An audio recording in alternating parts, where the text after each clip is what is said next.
ടെന്നീസിനോട് വിട പറഞ്ഞ് ഇതിഹാസ താരം റാഫേൽ നദാൽ. ഡേവിഡ് കപ്പിലെ അവസാന മത്സരത്തിലെ തോൽവിയോടെയാണ് കളിമൺ കോർട്ടിലെ രാജാവ് പടിയിറങ്ങുന്നത്. ക്വാർട്ടർ ഫൈനലിൽ നെതർലൻഡ്സിനെതിരെ സ്പെയിനിന്റെ ആദ്യ സിംഗിൾസ് മത്സരത്തിനിറങ്ങിയ നദാൽ നേരിട്ടുള്ള സെറ്റുകൾക്ക് ബോട്ടിക് വാൻ ഡി സാൻഷെൽപ്പിനോട് പരാജയപ്പെടുകയായിരുന്നു. മത്സരത്തിന് മുന്നോടിയായി സ്പെയിനിന്റെ ദേശീയഗാനം ആലപിക്കുന്ന സമയത്ത് Nadal വികാരഭരിതനായി.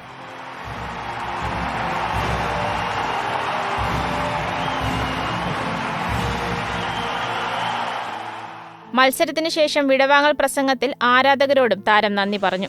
I am one of these that I have been very lucky that the life gave me the opportunity to live unforgettable experiences because of tennis. David കപ്പിന് ശേഷം വിരമിക്കാനുള്ള തീരുമാനം Nadal നേരത്തെ തന്നെ പ്രഖ്യാപിച്ചിരുന്നു. നിരന്തരം ഉണ്ടാകുന്ന പരിക്കുകൾ നദാലിന് പലപ്പോഴും തിരിച്ചടിയായിരുന്നു. ജൂലൈ മുതൽ ഒരു ഔദ്യോഗിക സിംഗിൾസ് മത്സരം പോലും കളിക്കാൻ നദാലിന് കഴിഞ്ഞില്ല. ഈ വർഷം നടന്ന പാരീസ് ഒളിമ്പിക്സിലാണ് നദാൽ അവസാനമായി മത്സരിച്ചത്. നീണ്ട 22 വർഷത്തെ കരിയറിൽ 92 കിരീടങ്ങളാണ് താരം നേടിയത്. 22 ഗ്രാൻഡ് സ്ലാം കിരീടങ്ങളും ഇതിൽ ഉൾപ്പെടുന്നു.